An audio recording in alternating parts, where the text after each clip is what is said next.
So today I'm talking to Dr. Behnam. Did I pronounce that right? That's correct. Yeah, you call me Dr. Ben. Easier. Okay. And he's the co-founder of Happy Head, which is a website that deals with hair loss. He's a well-known dermatologist featured in Best Life and Pop Dust. So we're going to learn a little bit about what causes hair loss and what you can do about it. Thank So you. tell me a little bit about what you do. Perfect. Great. So I'm going to tell you my entire story. So I'm a board certified dermatologist. I Uh-huh. practice on the west side in West LA, Los Angeles, California. I have a twin brother, Dr. Sean Benham, and we both set up our practice, which is dermatology and hair practice. And he does purely hair transplants, and I do like a lot of medical hair loss management.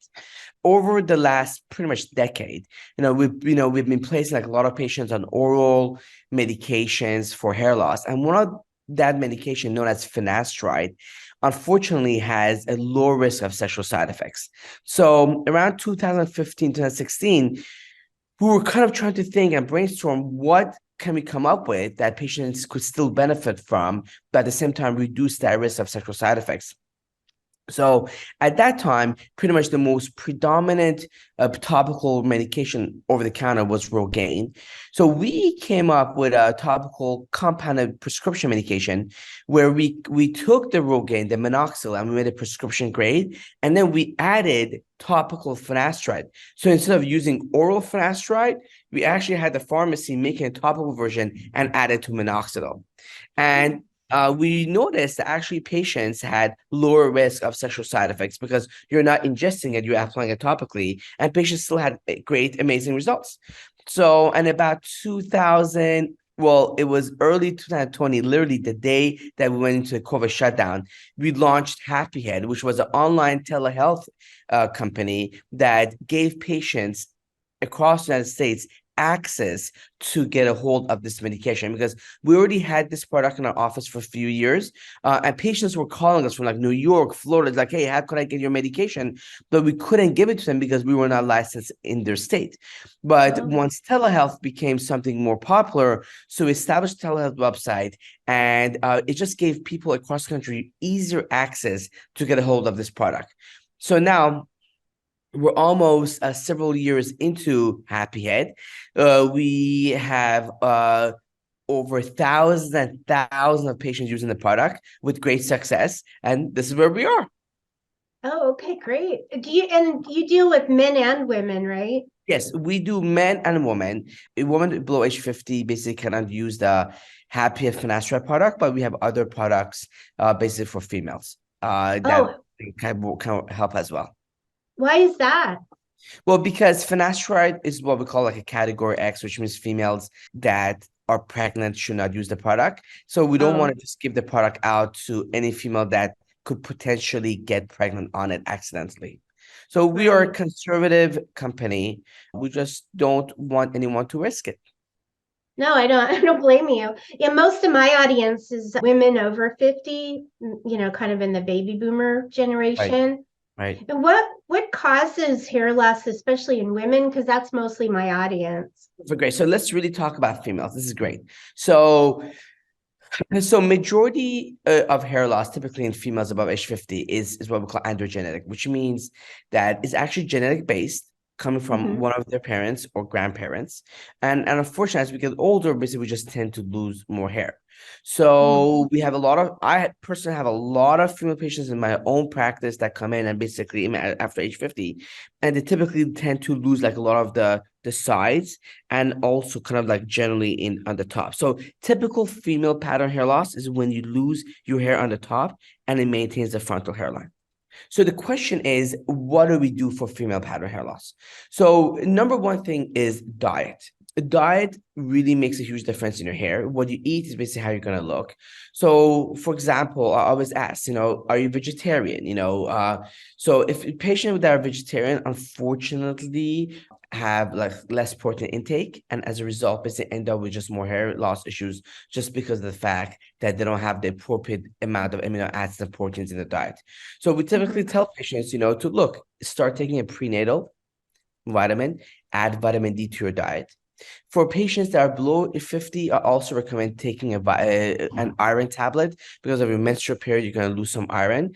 And I always recommend before you start anything, do a blood test. Check your vitamin D, check your iron, ferritin level, and also check your thyroid because those are very common things in females that could go wrong and could cause more hair loss. So that's if you, and usually I will tell you it is very rare for a female to have a really good vitamin D and a good iron level. I'm just telling you. So I just naturally just tend to put everyone on a vitamin D 2000 a day. And also I recommend the liquid iron from Whole Foods. But the reason why I recommend the liquid iron is because it's just not as constipating.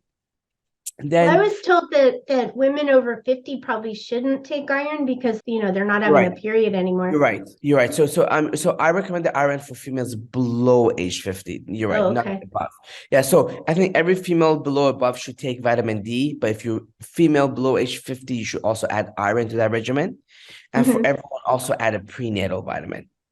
Also, if you're a vegetarian, I will also recommend to increase your protein uptake. So you could actually supplement protein powders to your diet. So the one that I recommend is a whey protein concentrate. You could just buy it online.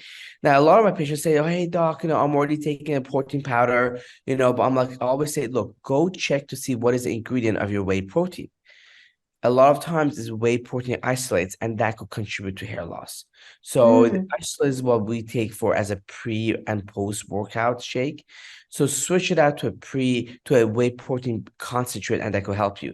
Also, I always say add collagen to your diet. The collagen I recommend is the Vital Proteins collagen. So it's a Vital Proteins brand. Again, I have no affiliation with it. So take one scoop, add it to your protein, make a smoothie in the morning, and drink it as a meal replacement so you don't gain weight. And then add the prenatals, vitamin D, and iron if necessary. So those are kind of like the basics.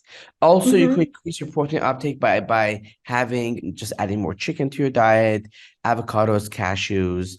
Those will help as well. Also recommend not to take soy milk and also get rid of energy drinks. And really, those are it.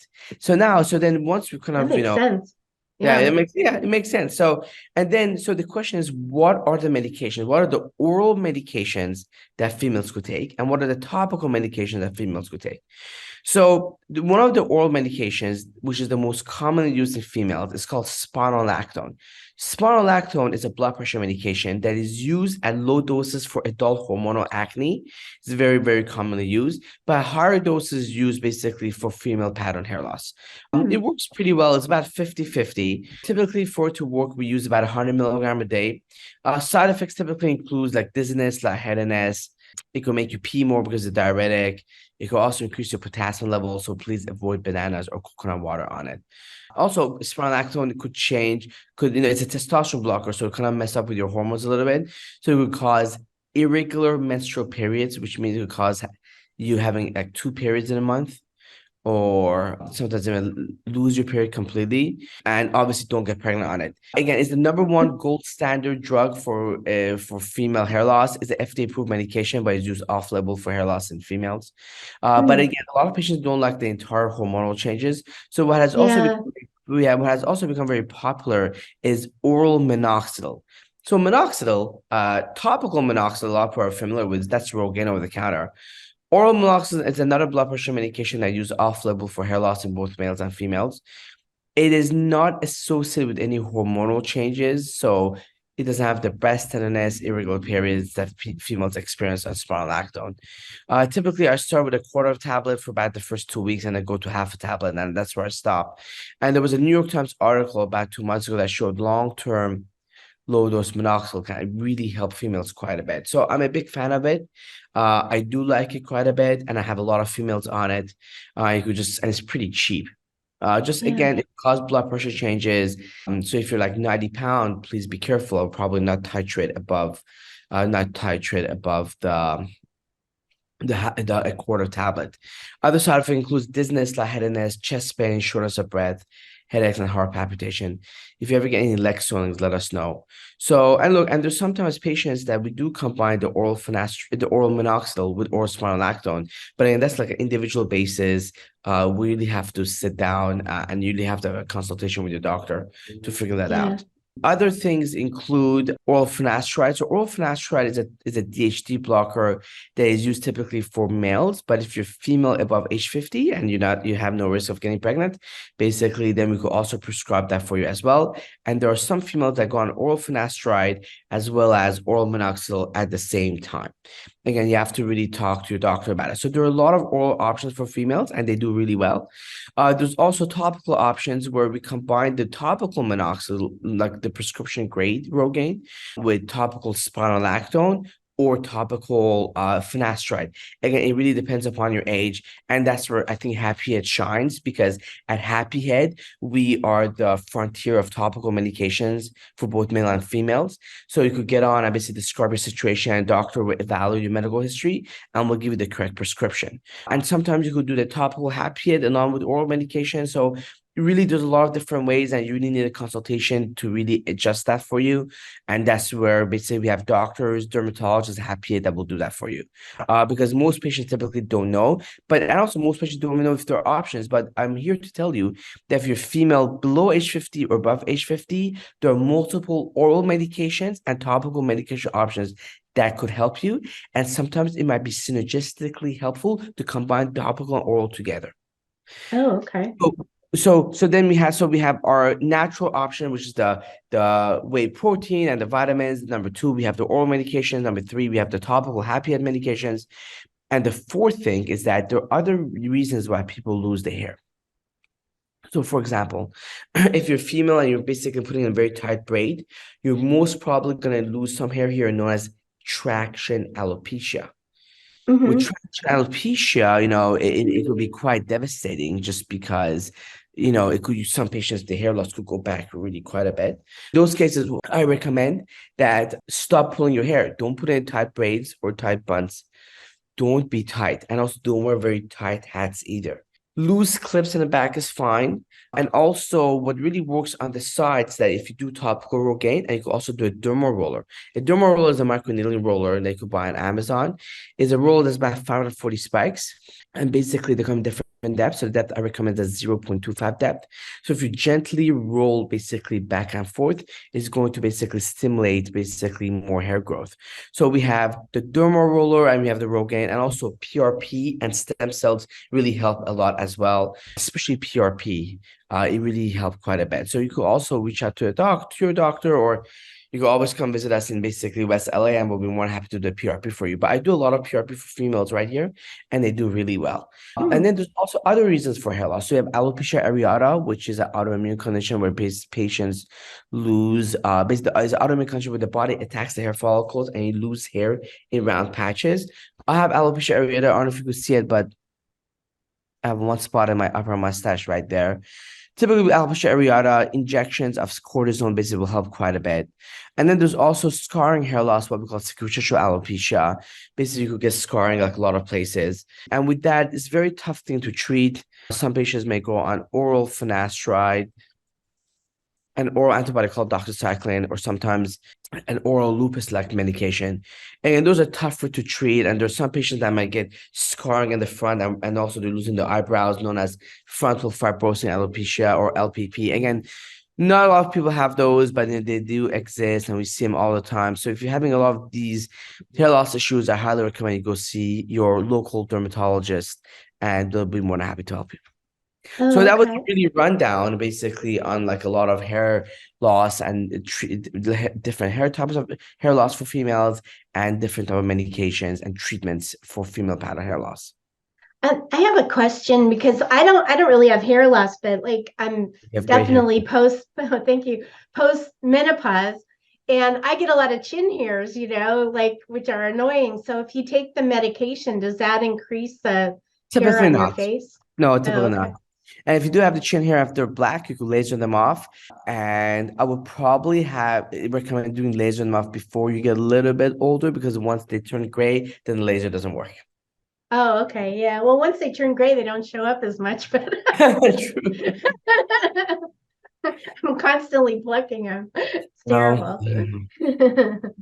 Well, that's really interesting. I mean, it's great information. I also live in Los Angeles too. Oh, I'm nice. I'm in Altadena right now. Oh, yes, yes. So yeah, so we're on the west side. We're on Santa Monica and Barrington. That's where the headquarters are, and that's where our clinic is located as well. Oh, okay. Yeah, my daughter lives out there, so Oh, great, great. You should out there come a by and lot. visit one of these days. Yeah. Well, thank you so much. That's just great information for people. And I know that, and they can go to happyhead.com, right? Yes, on Happy Head, there's like a lot of like tons and tons of information and articles and just educational tips. So please go on Happy Head and look if you have any hair loss, and all it is really simple. Just from your phone, you take a bunch of photos, answer a bunch of questions, and you submit. One of our doctors will evaluate you, and if we see that you have one of those scarring hair loss where you're not a candidate, we just refund your money and say sorry, we can't help you. But a lot of patients are candidates, so please take advantage of it. Oh, one other question I wanted to ask you too is, well, obviously a lot of people lose hair because they're on treatments. Yes. And do you deal with people like that or do you stay away from You that? know, you really well look, here's the thing. Sometimes the topical medication will help, but you also have to run it by your own regular doctor.